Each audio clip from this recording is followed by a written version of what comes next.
to discuss the government's response to gender-based violence. With that done, we'll turn to the next item of business, which is private members' business, and motion measures to increase capacity in the health service. And Deputy Cullinan to begin. Minister, a failure to plan and a failure of leadership left patients and left frontline healthcare workers high and dry during the winter period. And in fact, the pressures that those on the front line are facing today are still as stark as they were in the first week in January. And it has to be said that the experience of patients in emergency departments, the length and breadth of our country, with overcrowding levels that we haven't seen before, was an absolute disgrace. I will be the first to accept, Minister, that rising cases of flu, COVID, respiratory illnesses, of course, would place pressures on the healthcare system, and did.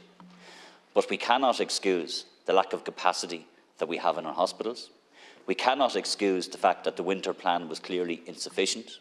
And we cannot excuse the fact that there was not sufficient leadership coming from the centre, either politically or from the HSE leadership, to ensure that patients were treated with dignity, that we had humane treatment of patients as opposed to the inhumane treatment that so many people had, and that we had a health service that could offer the very basic levels of care to patients. We all saw the images of trolleys in corridors, in hospitals, the length and breadth of the state. We know some of those patients were elderly, and we know some of them were there for days on end. We also know that they're only patients waiting to be admitted. Many more waiting for care were also waiting very long periods of time, and in fact were waiting over 24 hours and in some cases days on end, some of them ending up sleeping on the floor in emergency departments. That's what happened. So I want to, in the couple of minutes I have, Minister, focus on all of the solutions which I feel need to be implemented very urgently by your government. We know in the very short term, when we have a crisis and a surge like this, what we need to do. We have to prioritise care in emergency departments. We have to redeploy staff. We have to do all of the things that we know need to be done. That's crisis management. But we've known for some time that hospitals simply don't have the capacity that they need. So once and for all, we have to make a decision that we're going to put the beds into our public systems that we need to enable those decision makers on the floor of emergency departments to admit patients much quicker. So we need more beds. We also need more staff, more consultants, more doctors, nurses, healthcare assistants, radiographers, allied healthcare professionals. We need many more of them. We need more diagnostic capacity. And I've been saying that to you for some time. The lack of public diagnostic capacity in hospitals makes it more difficult for those decision makers to speed up the care for people in emergency departments, and that in part is the reason why people are waiting too long. All of that capacity is needed in our hospitals. We also need to expedite the elective-only hospitals and the surgical hubs that were promised to ensure that we have a separation of scheduled from unscheduled care. So capacity in acute care, including elective hospitals, plus putting capacity into our hospitals is the first priority. The second priority, Minister, has to be workforce planning. We have to substantially increase training places, and we have to ensure that we have sufficient recruitment and retention strategies and deal with all of the contractual issues, because we need to train more staff and we need to hire more staff to open the beds, to provide the diagnostic capacity and to put the physical infrastructure into the hospitals that we need. The third priority has to be right care, right place, right time. Sounds great. I heard you say it time and again. It's the cornerstone of Sláinte care. But again, we have people who should be cared for outside of hospitals, but the capacity isn't there. And I think what really angered people during the month of January so far and December was when hospitals were saying, don't come to emergency departments and avail of all of the alternative care pathways that are available, out of hours GP care, out of hours pharmacy care, only for many people to be ringing numbers, not getting through, not a chance of them being able to avail of any of those services because the capacity wasn't there. So we need more GP capacity, we need more out-of-hours capacity, we need more community intervention teams doing all the work that needs to be done. And the fourth priority, Minister, has to be reform. We need good management and we need good leadership. It has to be said that what is called organisational grip, which in layman's terms is simply good management, is absent from many of our hospitals, but we're not using the resources in the way that we should. We also have to expedite the regional health areas, get that part right, where we integrate healthcare and not have the layers of management that we have, a single tier of management that can make decisions in relation to primary care, community care and acute care. We're not doing any of that. So I have to finish and say this to you directly, Minister. I believe that you failed as Minister for Health to properly support our health services. I think you should take responsibility for that, and I think you should apologise to all of those patients who are left without the care that they deserved, and you should apologise to all of those on the front line who are left high and dry without the tools and the capacity and the ability to deliver the safe care that they wanted to deliver. The overcrowding that we have seen in our hospitals over this winter represents an inhumane, unsafe, undignified health services, and we need radical action. Unfortunately, very few people have confidence that this government will deliver that, because, of course, the cause of the relenting crisis in our health services is, of course, the policy agendas pursued by successive Fianna Fáil and Fine Gael governments. I've seen it happening in real times in my own political life in my own county of Monaghan. I saw local elected representatives, but more importantly local communities, warn Fianna Fáil and Fine Gael governments that if they were to remove services from Monaghan Hospital, it would lead to increased pressure on Drogheda and Cavan emergency departments, and it happened. We warned. I was actively involved in pursuing ministers for health in respect of a GP shortage that we were seeing in County Monaghan as far back as 5 years ago. Of course, ministers say it's an operational matter. What did the HSE say?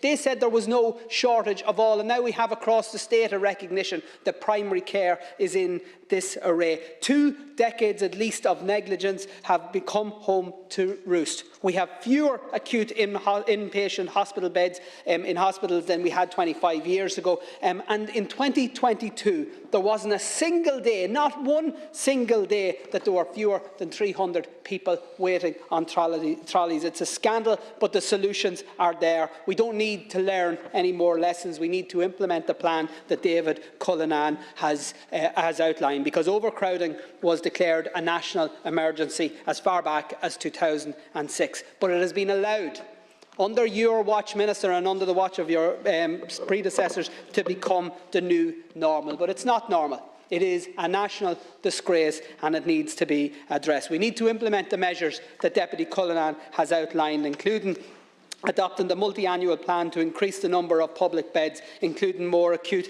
inpatient and subacute hospital beds and community step-down beds. We also need to speed up admissions and discharges. But most importantly, we need to ensure that those thousands of Irish healthcare workers that are scattered to the 4 corners of the world are brought home, and that those who are currently envisaging such a prospect are enticed to stay here. And what we need is for the department and the government to use a fraction of the effort that they used in order to ensure that the Secretary-General of your department is one of the highest paid civil servants in the world. Use a fraction of that manoeuvring to ensure that our healthcare workers remain in our health services, and that they are proud to do so, and we can be proud of the work that they are doing on behalf of all of our patients.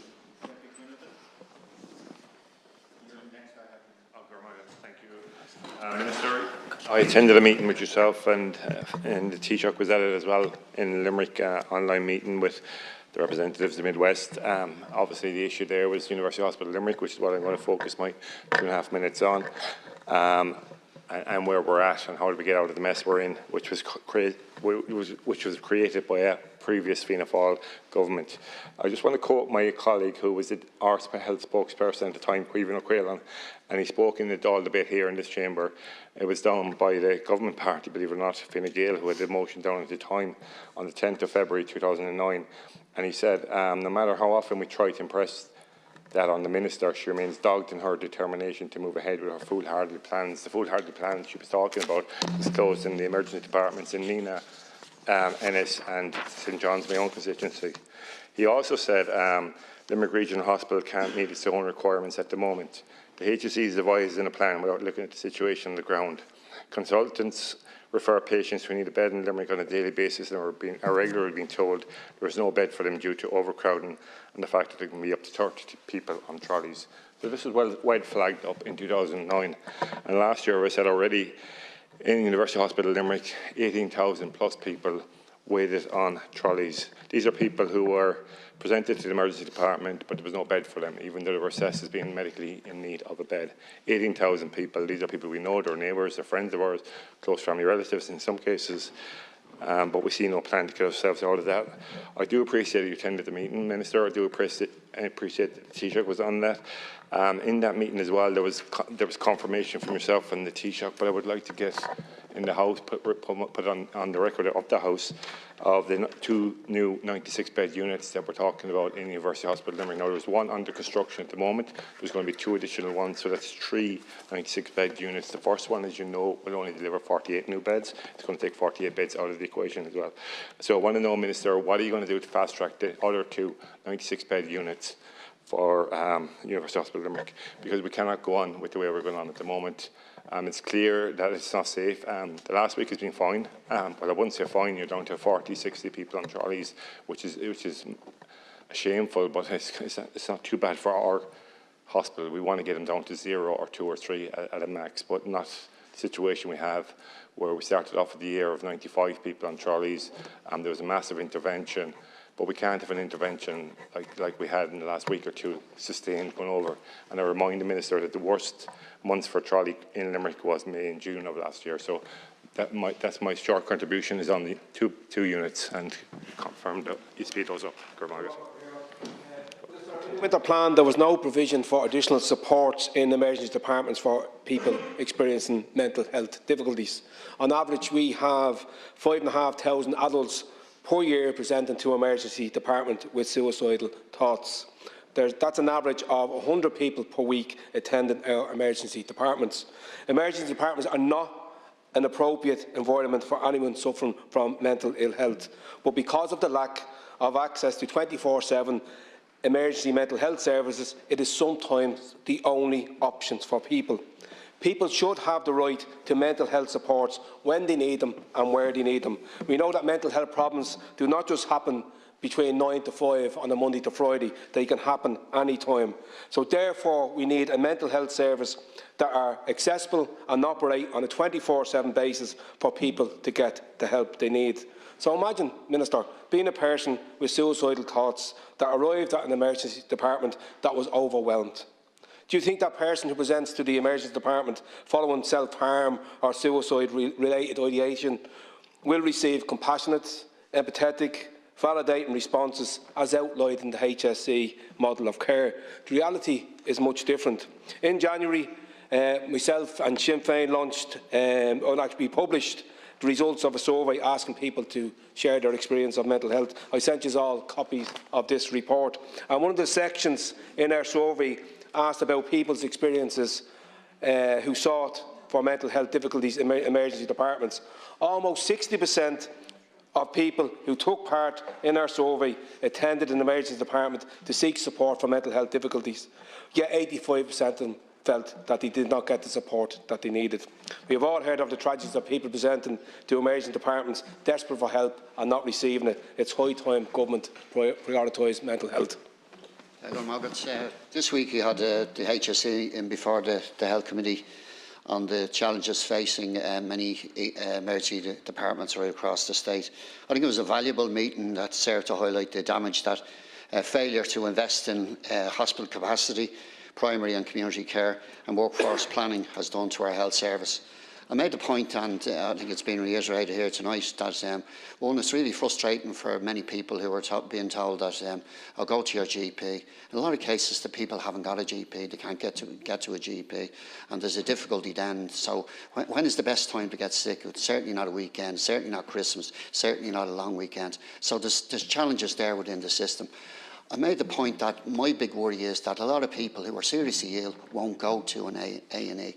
And I made the point myself that many years ago when I had sepsis, I wasn't going to go to A&E. And unfortunately, I was persuaded my wife to go along. I wouldn't be here today, only I did that. And what I'm appealing to people tonight, despite all the challenges they are facing in relation to A&E and so on, you need to go if you're feeling sick and send a loved one there. And I can understand if you're immune compromised, you're elderly, if you're seriously ill, it's the last place you want to go, but it's the right path for you and your family.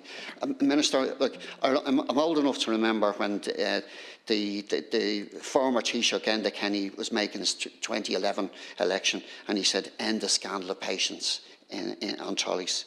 I think we're further away from that 12 years ago. Thank you, Carol. Look, it's been said here. Tonight, 73 patients on trolleys in CUH, 13 waiting for beds in the Mercy Hospital. And what we're facing at the moment is not surprising but unprecedented. But in the midst of this, and I'm glad the ministers are here tonight, we're closing a 22-bed mental health respite centre in Middleton, the Onachora Centre, in the middle of a health crisis. We have, and I raised it with one of the ministers here, it's on topical issue before Christmas, excessive deaths in nursing homes, in particular in the care choice in Ballino in East Cork, with no independent inquiry, so nothing moving forward there again. And there was also a pilot project last October. It was a feasibility study on ambulances, services bringing patients to Mallow General Hospital instead of CUH, and we've seen no progress on that either. But my biggest fear here is, and why this motion is put here, is we need to push forward. As one of the deputies said already, people are terrified to go to A&E. And our frontline workers are probably the best in the world, and they're not getting the support that they need. The HSC's management top-heavy, and I do think that has to be addressed. I remember a number of years ago talking to a gentleman who was after a triple heart bypass on a trolley in a hall with no privacy. That hall was absolutely jammered. That hasn't changed in, what, 7, 8 years. I will say one thing, and I'll say a brief, that unfortunately you have normalised an unsafe, undignified and an inhumane health service. Nothing that we should ever be proud of. And I would appeal to you to actually start addressing it immediately. And if asses have to be kicked at top level, then kick those asses, because patients are dying. Thank you. It must be around a year since I saw an exasperated hospital consultant refer to trolley conditions in their A&E department as warehousing patients. And in the time since, the situation has got even worse. I think he was out again. I think I saw him again over Christmas saying the exact same thing. But before I want to go any further, I want to thank the staff, the hard-working staff at Naas General Hospital, who continue to work in overcrowding conditions that are too frequently appalling. They know better than anyone that the dysfunction in the health service is getting wider and it's getting deeper, while the way they are treated as workers goes from bad to worse. We've heard it from our non-consultative hospital doctors, who are being driven to distraction by the way they're being treated by their employer, the HSE. And you know, when I talk to comrades from the north, and the way they talk, no matter how bad the NHS is, they talk about it with respect. The people love it, the workers in it love it, but people who work for the HSE, they really have had enough of it.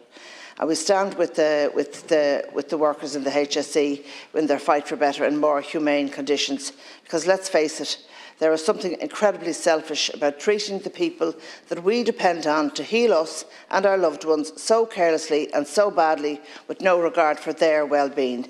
And that has to change. And if enough people decide that they want a change of government, it will change.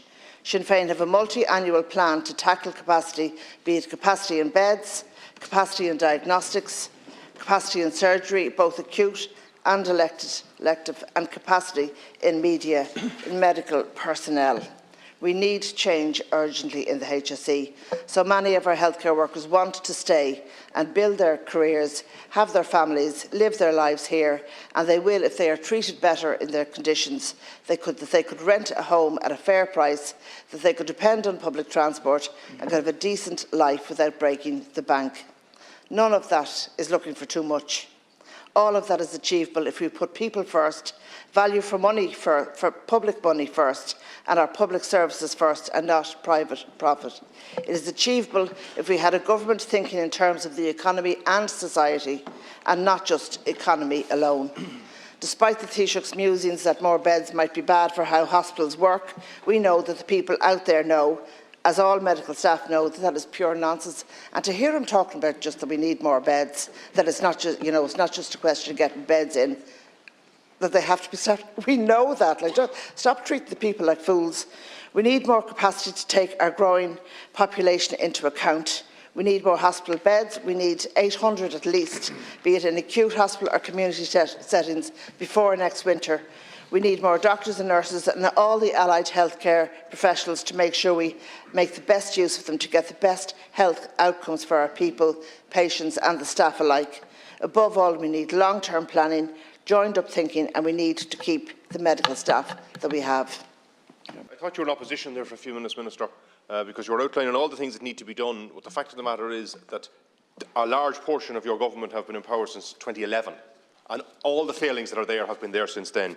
I received a recent email from a constituent of mine, Elaine, in regard to her son, who fell ill, 6 years old, and had to go to CareDoc, first of all, in Sligo. CareDoc has its own problems, and he waited for several hours before he was seen there. Finally, it was recognised that he needed to go to the emergency department, sent there, waited from 6 o'clock in the evening until 11:30 at night to get an operation where he had a perforated appendix. The one surgeon on call had to hunt up and down through the hospital to get a surgical team together in order to carry out that operation. And the family have said how grateful they are for that surgeon and for his efforts, because they saved the child's life. But, you know, the mother says here, you know, this begs the question, what would have happened if they had been unable to gather a team, or if the one surgeon on call was already in surgery with another patient? In Sligo University Hospital. And that's the same in any hospital around the country. This situation is dire in so many of our hospitals around the country. And Minister, I accept that you can come here and you can tell us, you know, all the great work that's happening. You're in the middle of everything. But there seems to be nothing concluded. And certainly for the experience of the people that are dealing with the health service, they don't see the results. And that's the problem we've got. And we really need to sort this situation out. I also have a situation, and I want to return to CareDoc, which is the out-of-hours service in the northwest, which deals with Donegal and Leitrim. And we have a serious situation there where CareDoc, where at the moment it's a work between, it's NowDoc it's called, it's a work between CareDoc and the HSE. It's now proposed that CareDoc is going to take it over entirely and HSE is going to withdraw from it, which is a process I see all over the country, where it seems to be that HSE wants to do no work themselves. They want to privatise it all. They want to put private companies in to run everything. Now, I got a letter here from, an email here from a staff member there. She said, I am very concerned about the selling out to the private contractor CareDoc, where the only reasons for taking over this will be to make profit. There is no doubt in my mind that corners will be cut, that there will be no nurse presence in Carrick-on-Shannon, and eventually, once established and under the radar, they will stop doing home visits and move the service centre out of Carrick-on-Shannon to Sligo, which is the real fear that an awful lot of the staff that are working in this service have. And they see this happening under their very noses. And when we write to the HSE, when we contact the HSE, they tell us, oh, well, there's nothing really to talk about here. You know, this is private negotiations we're having with a private provider. And it has nothing got to do with the public. But it certainly has an awful lot got to do with the public when they can't get a service, when the service has been drawn from them. Minister, most of the staff in University Hospital Kerry are too busy dealing with a hospital that was built in 1984 for 120,000 people, and now Kerry has a population of 160,000 to be out campaigning. So they were glad when there was a promise of a review in the hospital. A team came down. They said they told them that they wanted a transformation team. A review was carried out, interviews were carried out, but in the last 10 days or so, they were told that that review has been shelved. So they are back to square one, and I want to give you two examples. In relation to oncology in Kerry Hospital, cancer patients, some of the most vulnerable people, black humour around is calling the oncology unit the homeless unit, because in the middle of COVID, they were sent into palliative care. Then there was a plan. Somebody thought it was a great idea to spend $2 million in a private hospital and send the oncology unit down there, when the private hospital were going to invest a fraction of that. Thankfully, that operation or that idea was shelved, but it's worrying that that was seriously considered at the time. After palliative care, it has now been moved to the day ward. So the oncology patients are into the day ward. So day patients, day surgeries have been cancelled, and there hasn't been one carried out this year. 20 operations have been cancelled. So 20 this year. It'll probably be closed. If the last surgery is anything to go by, it'll probably be the day unit will probably be closed for months. The stakes in healthcare services have never been higher. decades of neglect in relation to staffing and infrastructure, we accept that they cannot be fixed overnight. But hospital staff in Kerry, one person told me, are under nearly as much pressure as they were during COVID, and there is no sign of improvements. The INMO recently reported that there was 20 patients on trolleys in University Hospital Kerry, and last December 36 patients had been waiting more than 6 months for inpatient procedures and 476 outpatients waiting for the same time period. For a county the size of Kerry, these are extraordinary numbers. With an ageing and rural population in a county with high peripherality and 3 peninsulas, the solutions for Kerry are obvious. Beds mean staff, and they must be trained. Retention and training needs to be prioritised, and that includes other areas. There are ways to ease the pressure, and there must be more public involvement in the community hospital, step-down facilities and 70 or so beds. In 2006, hospital overcrowding was declared a national crisis, and declarations were made by the then Fianna Fáil government and each Fianna Fáil and Fine Gael government since had swore that this would be resolved.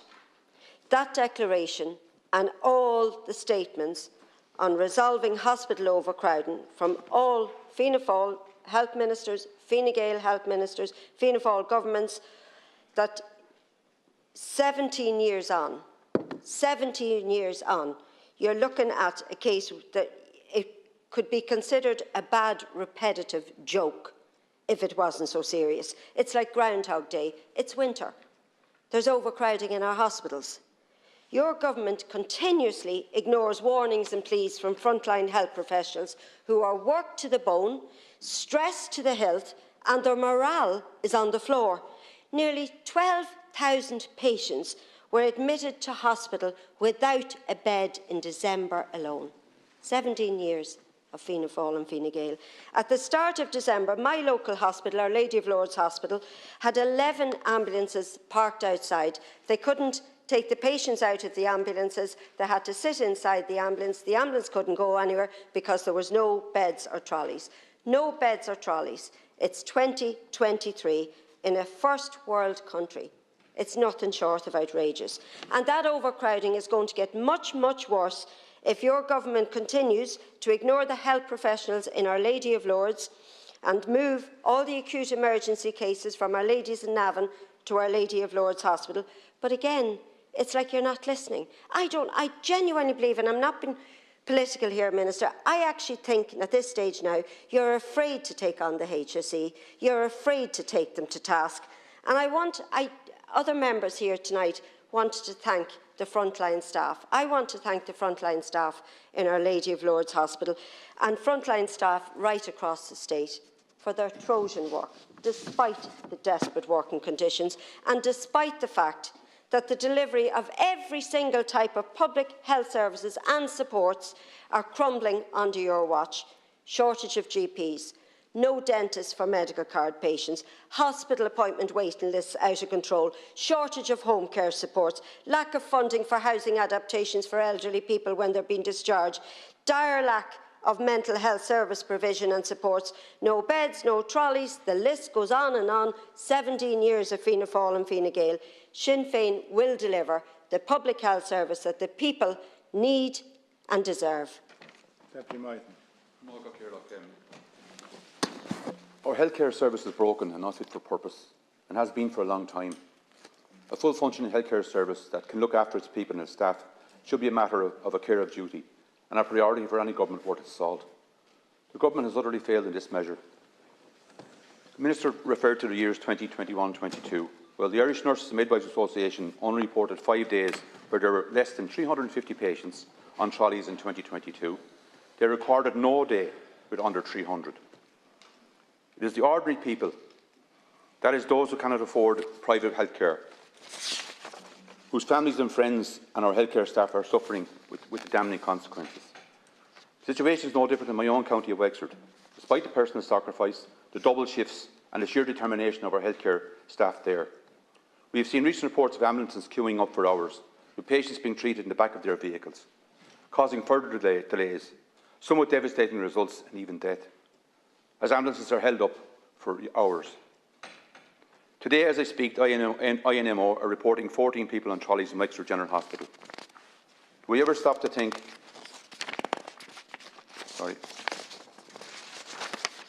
that our nurses should never have to conduct a trolley watch in the first place? This system should not exist in a system that is well run. The announcement of a new 96-bed unit for Wexford General Hospital made for great press releases for local government reps, and yet, where are they? Will the HSE be able to recruit the staff to operate it?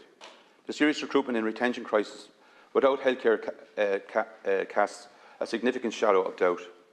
Yet I see no proactive strategic plan to really get to tackle this head-on. You can't treat people with broken limbs with broken promises. The real question of the matter is, do the public have confidence in the capability of this government to fix these issues? Taking into account the evidence of statistics over the last decade shows the answer is no. Sinn Féin have credible alternatives policies brought through by David Cullinan, our spokesperson on health, to solve the crisis in healthcare, which we have constantly outlined. Our people cannot wait one more day. Change is needed now. I would like to thank my colleague, Dr. David Cullinan and his team for bringing forward this motion. Even the most unbased eye can see that our health service is in turmoil. Unfortunately, this is not a new problem. Successive Fianna Fáil and Fine Gael governments have made decisions, or failed to make decisions, which caused the crisis that we are in today. There are 3 former health ministers at the cabinet table, along with the current minister, and they must all bear responsibility for this mess. We in Sinn Féin have detailed plans to address the crisis in our health service. In government, we will increase spending on healthcare by €3.3 billion to move from a failing 2-tier health system to universal healthcare. And more importantly, we will ensure the health budget is spent wisely by talking to frontline workers and patients. Their experiences must be taken into account. We need a major review of how recruitment and retention is managed. Sinn Féin in government will recruit 6,600 additional frontline health workers, including nurses, midwives and consultants. We will review all vacancies and put in place a plan to do whatever is necessary to fill them. There is no urgency from the HSE to fill these vacancies, despite the impact on patient care. To date, there has been no proper multi-annual capital plan for reaching necessary capacity at all hospitals, and that's not good enough. It is 17 years since actor Brendan Gleeson on the Late Late Show called out the disaster zone that is the health service. It is 16 years since Fine Gael asked the Irish people to sign the contract for a better Ireland. It is 12 years since Enda Kenny promised to end the scandal of waiting lists and patients on trolleys. It is a few weeks since a national newspaper reported the experience of a patient who witnessed the death of another patient on a trolley in a hall of one of our hospitals. And Minister Butler, you spoke about the elderly. I'm spokesperson for the elderly in the Sinn Féin capacity that I have, and I can tell you I'm inundated with people whose family members have been lying on trolleys in Naas Hospital over the Christmas. So I'm not accepting that not everybody's on trolleys. Frontline workers are doing the best in appalling circumstances. This is what has come to. The lack of dignity is an absolute disgrace, and you should be ashamed of yourselves. And Corley, everyone knows someone who's waiting on an operation or in therapy or is unable to get a much-needed appointment, and we all know that our health service is not working. It's plagued by overcrowding, which are putting patients at risk, and condemns our healthcare staff to working conditions that they simply shouldn't have to put up with. The crisis has been brewing for some time, one that has got so bad that patients and their families have almost come to accept that it's normal. But it is not acceptable, and it is not normal. The people of my own constituency in Donegal cannot trust Fine Gael with our health service. On Monday, 66 people were waiting for a bed at Letterkenny University Hospital, the highest number in the state. Last year, over 7,000 patients went without a bed in 2022 at Letterkenny University Hospital, the worst year for overcrowding on record, more than a tenfold increase since Fine Gael took office. The people of Donegal deserve so much better, but the decisions of successive Fianna Fáil and Fine Gael governments have caused this crisis and made it worse. 2 weeks ago, the Chief Executive of the Sealta Hospital Group, which includes Letterkenny University Hospital, said that they hadn't received a single additional bed in the past 3 years. These failures are repeated right throughout the state. There are less hospital beds now than there were 20 years ago, despite population growth and economic growth, which this government so often brags about, but is so clearly squandered. The failure of this government can't be allowed to breed cynicism in our health service that is condemned to failure. Because the situation can improve, because there are solutions there. We need to make greater use of all public and private health care infrastructure to alleviate the pressures. We need to increase the number of public beds and speed up admission and discharges. We need to ramp up the number of training places to ensure we recruit and retain the required number of healthcare staff. After a long-term workforce development plan is needed urgently. This can be done, but the truth is that successive governments have failed our health service for far too long. Sinn Féin has a plan put forward by our health spokesperson David Cullinane that would address the crisis in our hospitals, that would put patients first, and that would show that we can turn the tide in relation to the disastrous policies of Fianna Fáil and Fine Gael. I call on this Dáil to support the motion put forward by Deputy Cullinane. The speeches this evening from both Ministers Donnelly and Minister Butler were breathtaking, because in the written speech and what the Minister said on the floor of the Dáil today, in response to an emergency in our hospitals, his biggest complaint was that Sinn Féin didn't give him a pat on the back for the good work he believes that he has done. That was his chief complaint, repeated time and again in his script. And then Minister Butler was concerned that we were too robust in our criticism of ministers past and present. In fact, we weren't robust enough because you are directly responsible, successive governments, for failing to properly equip our health service. What was absent from both of your contributions, and I asked for it, didn't come, was any responsibility whatsoever for what's happened. No responsibility for patients on trolleys in record numbers. No responsibility for people lying on floors in emergency department. No responsibility when older people, over 75, waiting days on end in hospitals for care and not getting it. No responsibility for the fact that people couldn't access out-of-hours GP care. No responsibility for the fact that frontline healthcare staff are telling me every day of the week, and I'm sure they're telling you guys as well, that they are broken.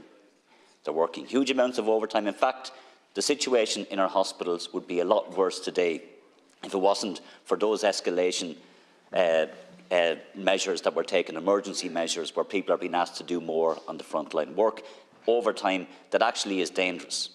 No acknowledgement.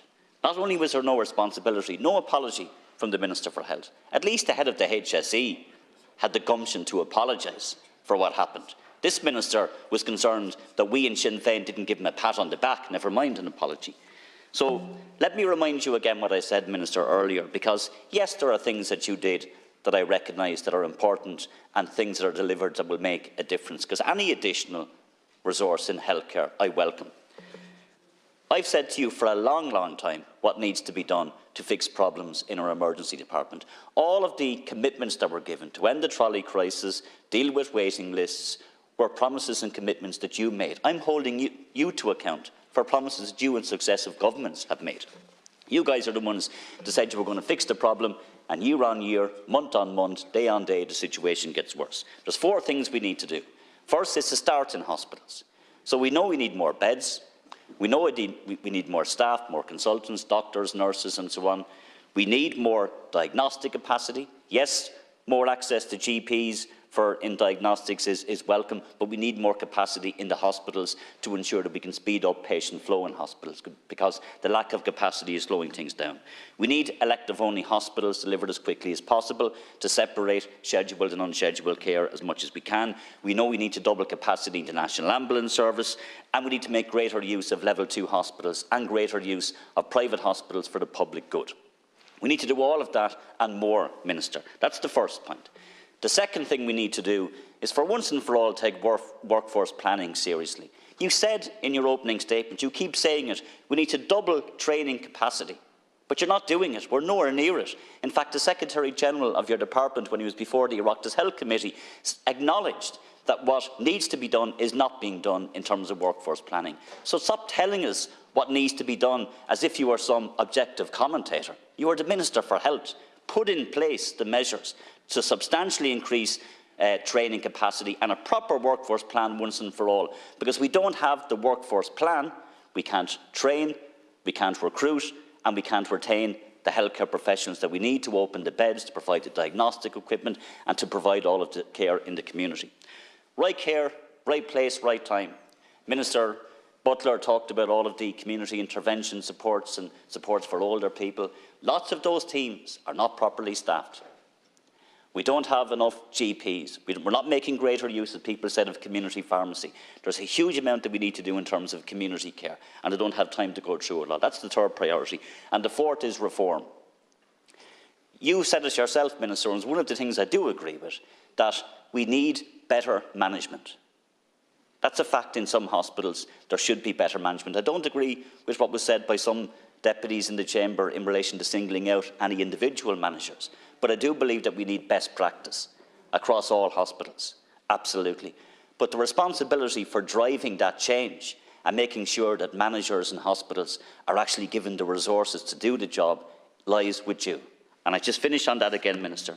After everything that happened, after everything that all of those on the front line have gone through, and all of the suffering of patients, no responsibility, no apology, no leadership, and no vision from you and your government colleagues, and I think that's shameful. Thank you, Deputy. That concludes the debate, and I now must put the question. And there is an amendment, and the question is that amendment number 3, in the name of the Minister for Health, and the question is that the amendment be made.